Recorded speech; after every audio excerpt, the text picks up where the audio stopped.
west and eventually overlap with a couple other U.S. highways, including 14 and 151, all along the south side of Madison. It stays out the downtown area of Madison, though, which is why we're taking John Nolan Drive into downtown Madison. Madison is a little over 220,000 people right now, I believe.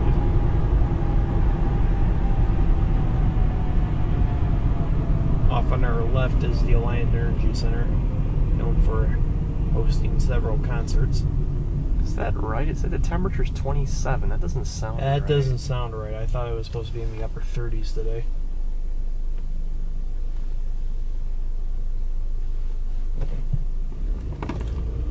Yeah, I was thinking it was warmer than that. But oh well. And then again, we are in Madison. It's a little cooler out here because of there's more open area in some places. That is true. That is true. And as a result, it also gets warmer in the summertime. Warmer in the summer, colder in the winter. The other effect, of course, being Lake Michigan. In which Milwaukee stays warmer at night. That too.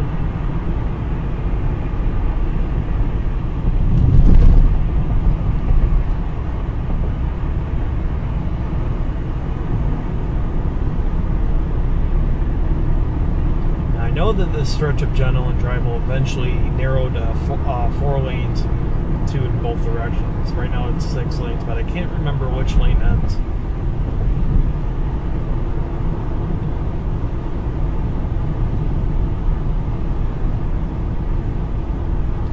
No, of course, it has to be the right lane.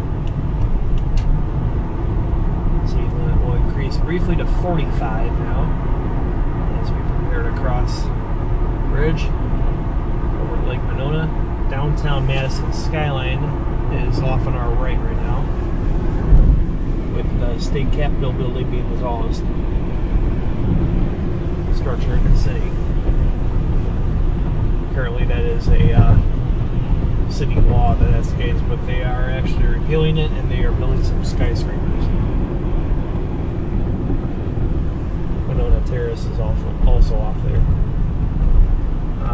UW Madison is off on our left. Oh, wait. Now it's kind of behind us. Oops. Well, you get some nice buildings at least. Yeah, yeah. So yeah, these are the aforementioned bridges over a little bit of an arm of Lake Monona. Kind of a unique way of doing it. This is North Shore Drive right here. Broome Street's coming up here. US 151 has merged onto us now. We are on 151 North. And we'll be following that route through the rest of the city. We will pass under a little bit of a little bit of Monona Terrace up here as we kind of skim the southeast edge of downtown Madison here.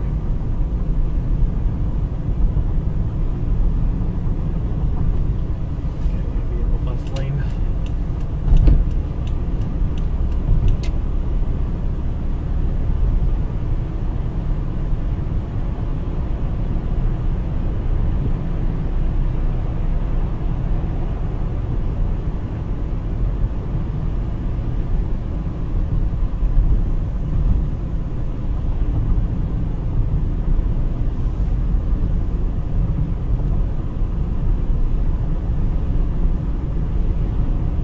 Madison's a nice city to visit.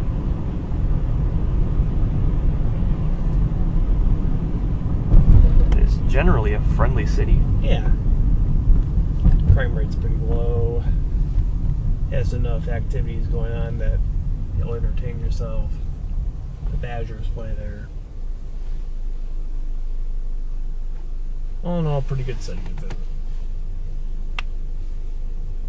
So we're about to turn on to Blair Street, which continues to follow US 151. John Nolan Drive technically just ended. Off on our right, it's William, and actually to the left too is Williamson Street. So now we're skirting the northeast of downtown Madison, and we will follow the eastern part of the city for a limited portion of it. part's unfortunately a little bit more on the industrial side, but not too terrible. Alright, looping around. This is East Washington Avenue right here. And unfortunately we can't turn.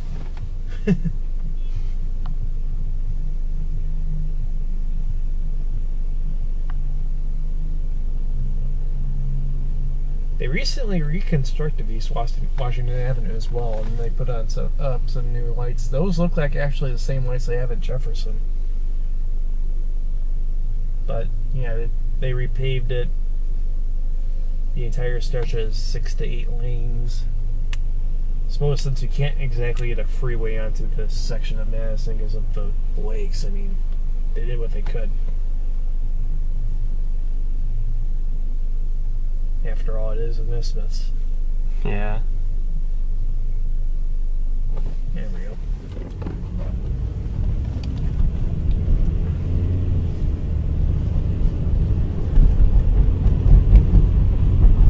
Yeah, those definitely look like the same lights they have in Jefferson. I never really noticed the two looked so similar before. Gas is at 217 out here right now.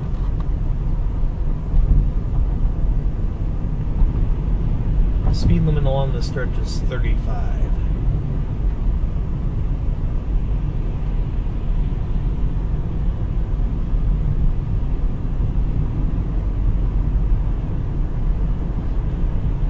Those visiting Madison, though, do be aware the city streets can be a bit of a maze at times.